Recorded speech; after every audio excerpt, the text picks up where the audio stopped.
एक दूसरे को निपटाने में जुटे हैं, वहीं एनडीए के हर कार्यकर्ता को बूथ बूथ पर एकजुट प्रयास करना है। जो काम हरियाणा ने किया, महाराष्ट्र ने किया, उसको हमें बिहार में दोहराना है। साथियों, भाजपा, जेडीयू, एलजेपी, हम पार्टी, आरएलएसपी सभी इस मंच पर है। इनमें से जिसका भी कैंडिडेट मैदान में है, हमें उसको विजयी बनाने के लिए, उसको जिताने के लिए पूरी ताकत लगानी है। हमें ये जरूर पक्का करना है। सभी उम्मीदवारों से मेरा आग्रह है, आगे आ जाए। सारे उम्मीदवार जो चुनाव लड़ रहे हैं वो यहां आ जाए। हां, हमें ये जरूर पक्का करना है कि 6 और 11 नवंबर को भाजपा एनडीए का हर समर्थक पोलिंग बूथ पर जरूर पहुंचे। समस्तीपुर में तो 6 नवंबर को मतदान होना है। 6 नवंबर भूलना नहीं है। आप सभी याद रखना, पहले मतदान फिर जलपान। इस बार में वोटिंग का भी रिकॉर्ड बनाना है, विजय का भी नया रिकॉर्ड बनाना है। इसी आह्वान के साथ छठ महापर्व की फिर से बहुत बहुत शुभकामनाएं। आप हमें आशीर्वाद देने आए, इसके लिए आपका बहुत बहुत आभार। बोलिए भारत माता की, भारत माता की, भारत माता की। बहुत बहुत धन्यवाद। आप लोग नहीं खड़े रहिए। तो प्रधानमंत्री नरेंद्र मोदी भारत माता की जय और जोरदार समर्थन, अपार भीड़ की तरफ से विशाल जनसभा का आयोजन। सभी जो प्रत्याशी हैं उनसे मुलाकात करते हुए आप देश के प्रधानमंत्री नरेंद्र मोदी को सुन पा रहे थे। उन्होंने चुनावी शंखनाद किया है, जनसभा को संबोधित किया है। लेकिन सबसे बड़ी बात की यात्रा कहां से शुरू की? यात्रा उन्होंने कर्पूरी ग्राम से की। और ये सभी प्रत्याशी हैं जिनसे प्रधानमंत्री की मुलाकात हो रही है, ये सभी प्रत्याशी हैं जो कि एनडीए के प्रत्याशी हैं। और कोशिश यही है कि ज्यादा से ज्यादा नंबर, जीत का जो नंबर है वो आए। प्रधानमंत्री उन प्रत्याशियों से मिलते हुए, आशीर्वाद देते हुए छोटों को। और यहां पर आप देख पा रहे हैं कि प्रधानमंत्री उस मंच पर हैं जो कर्पूरी ग्राम का मंच है। कर्पूरी ठाकुर की वहां झलक मिलती है लोगों में, उनके परिवारों में। और कई लोग हैं वहां पर जो यहां पर तस्वीरें खिंचवाते हुए प्रत्याशियों के साथ प्रधानमंत्री। और इस वक्त जो तस्वीरें हैं वो बता रही हैं कि प्रधानमंत्री ने फिर से पुराने पन्नों को पलटा है कि पहले बिहार क्या था, एनडीए की सरकार में बिहार क्या हुआ। और मंच पर एनडीए के सभी तमाम बड़े जो चेहरे हैं वो यहां पर मौजूद हैं। देखिए, यहां चिराग पासवान ने प्रधानमंत्री के पैर छुए हैं। और ये जो प्रधानमंत्री का आगमन है वो कहीं ना कहीं ऊर्जा का नया संचार करेगा और बिहार की जो राजनीतिक हवा है उसे बदल कर रख देगा। क्योंकि कल तक जो रुख था वो खासकर कल का दिन बताया जा रहा था कि महागठबंधन का दिन था। और कितने स्नेह के साथ यहां पर उन प्रत्याशियों से मिल रहे, उम्मीदवारों से मिल रहे हैं। आप देख पा रहे हैं इन तस्वीरों में प्रधानमंत्री आशीर्वाद दे रहे हैं और विजय का आशीर्वाद है। ये जो आशीर्वाद है वो विजय का आशीर्वाद है। कर्पूरी ग्राम से चुनावी शंखनाद का आगाज, विजय का आशीर्वाद। अपने तमाम बड़े प्रदेश के लीडरों से मिलते हुए, साथ में बिहार के मुख्यमंत्री नीतीश कुमार और एक साथ एनडीए के सभी नेताओं ने हाथ उठाकर बिहार की जनता का अभिवादन किया।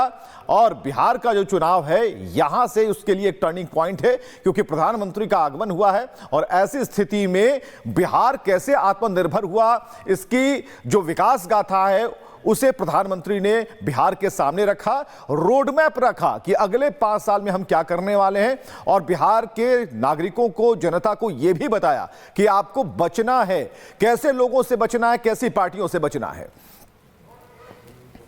आप जैसा समृद्ध बिहार चाहते हैं, एनडीए भी वैसा ही बिहार बनाने के लिए ईमानदारी से जुटी है।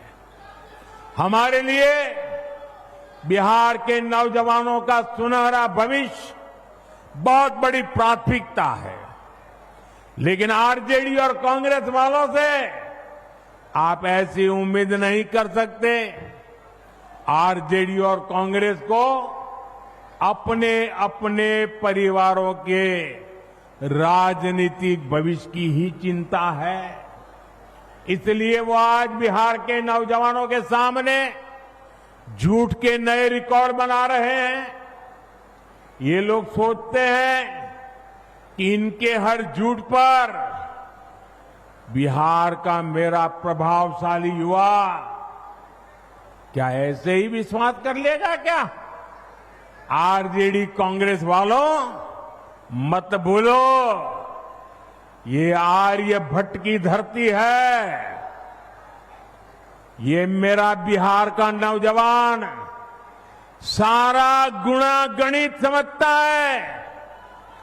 साथियों, आरजेडी और कांग्रेस का विकास से 36 का नाता है और आप भी जानते हैं विकास के लिए सबसे जरूरी है कानून व्यवस्था। जहां आरजेडी जैसे दल हो वहां कानून व्यवस्था हो ही नहीं सकती। आरजेडी के शासन में यहां रंगदारी, हत्या, फिरौती, अपहरण एक उद्योग के रूप में फले फूले। आरजेडी के जंगल राज ने बिहार की कई पीढ़ियों को बर्बाद कर दिया। साथियों, आरजेडी के कुशासन से सबसे बड़ी भुक्तभोगी बिहार की मेरी माताएं बहनें, बिहार की महिलाएं रही, बिहार के नौजवान रहे, बिहार के दलित और पिछड़े रहे, बिहार के अति पिछड़े रहे।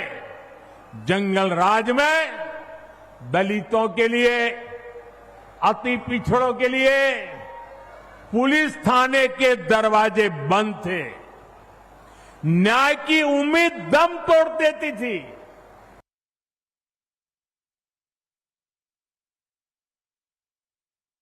साथियों, आरजेडी के जंगल राज में नक्सलवाद, माओवादी आतंक भी खूब फला फूला। एक समय था जब बिहार के 1.5 दर्जन से अधिक जिले माओवादी आतंक से प्रभावित थे। लोगों का दिन दहाड़े बाहर निकलना मुश्किल था। माओवादी आतंक ने सैकड़ों लोगों की जान ले ली।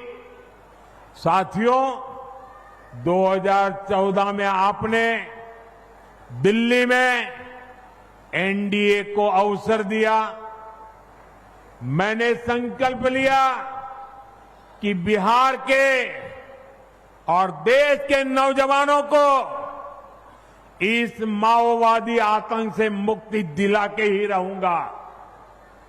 मुझे गरीब माताओं के बेटे बेटियों को मौत के चुंगल से हर कीमत पर बचाना था। आज मैं बिहार की माताओं बहनों को बड़ी नम्रता के साथ और बड़े संतोष के साथ कह सकता हूं, हमने बिहार में नक्सलवाद, माओवादी आतंक की कमर तोड़ दी है। बहुत जल्द पूरा देश